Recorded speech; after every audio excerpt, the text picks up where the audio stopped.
Taste the Daily. Kanyakumari மாவட்டம் நாகர்கோவிலில் ஏராளமான ஆட்டோ ஓட்டுநர்கள் அதிமுக அண்ணா தொழிற்சங்க பேரவையில் இணைந்தனர். அதிமுக எம்எல்ஏ தளவாய் சுந்தரம் தலைமையிலும் பேரவைச் செயலாளர் வைகுண்டமணி முன்னிலையிலும் நடைபெற்ற இந்த நிகழ்விற்கான ஏற்பாடுகளை வட்ட கழக செயலாளர் இசங்கை மாதவன், அனிதா மாதவன் ஆகியோர் செய்திருந்தனர். மேலும் மாவட்ட செயலாளர் தளவாய் சுந்தரம் புதுவருட வாழ்த்துக்களுடன் இனிப்புகள் வழங்கினார். அதே நேரம் பொதுக்குழு கூட்டத்தில் கலந்து கொண்ட சகாயராஜ் மாரடைப்பால் மரணமடைந்ததை அஞ்சலியுடன் நினைவு கூர்ந்தனர். நிகழ்வில் மாநில மற்றும் மாவட்ட நிர்வாகிகள் பலரும் பங்கேற்றனர். காஞ்சிபுரம் மாவட்டம் உத்தரமேரூர் கிழக்கு ஒன்றியத்துக்குட்பட்ட திருப்புலிவனம் ஊராட்சியில் பூத் கமிட்டி நிர்வாகிகள் தேர்வு குறித்து அதிமுக மாவட்ட கழக செயலாளர் வி சோமசுந்தரம் தலைமையில் ஆய்வு செய்யப்பட்டது. திருப்புலிவனம், மருத்துவம்பாடி, மருதம், கடல்மங்கலம் ஆகிய கிராமங்களில் பூத் கமிட்டி முறைப்படி அமைக்கப்படுகிறதா என்பதை முன்னாள் அமைச்சர் வி சோமசுந்தரம் நேரில் சென்று ஆய்வு செய்தார். இந்நிகழ்ச்சியில் கழக அமைப்பு செயலாளர் வாலாஜாபாத் பா கணேசன், அனைத்துலக எம்ஜிஆர் மன்ற இணை செயலாளர் காஞ்சி பன்னீர்செல்வம் உள்ளிட்டோர் பங்கேற்றனர்.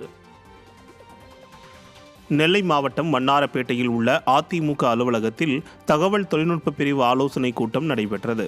நெல்லை மாநகர் மாவட்ட செயலாளர் தச்சை கணேசராஜா தலைமையில் நடைபெற்ற இக்கூட்டத்தில் தகவல் தொழில்நுட்ப பிரிவு இளைஞர்கள் மேற்கொள்ளப்பட வேண்டிய பணிகள் குறித்து ஆலோசனைகளை வழங்கினார். இதில் நெல்லை மண்டல தகவல் தொழில்நுட்ப பிரிவு செயலாளர் எஸ் சிவானந்த், மண்டல தகவல் தொழில்நுட்ப பிரிவு தலைவர் எஸ் அன்பு அங்கப்பன், நெல்லை மாநகர் மாவட்ட தகவல் தொழில்நுட்ப பிரிவு செயலாளர் சம்சு சுல்தான், மாவட்ட தகவல் தொழில்நுட்ப பிரிவு தலைவர் வாசன், மாணவரணி மாவட்ட செயலாளர் முத்துப்பாண்டி, அண்ணா தொழிற்சங்க மண்டல செயலாளர் சண்முகவேல் மற்றும் கழக நிர்வாகிகள் பலர் கலந்து கொண்டனர். தஞ்சாவூர் மாவட்டம் பாபநாசம் அதிமுக கிழக்கு ஒன்றிய தொகுதியில் பூத் கமிட்டி அமைத்தல் மற்றும் இளைஞர் இளம்பெண்கள் பாசறை உறுப்பினர் சேர்த்தல் தொடர்பான ஆலோசனை கூட்டம் நடைபெற்றது. தஞ்சை மேற்கு மாவட்ட செயலாளர் ரத்தினசாமி தலைமையில் நடைபெற்ற இக்கூட்டத்தில் சட்டமன்ற தேர்தலை கருத்தில் கொண்டு பூத் நிர்வாகிகளை நியமிப்பது குறித்த ஆலோசனைகளை வழங்கினார்.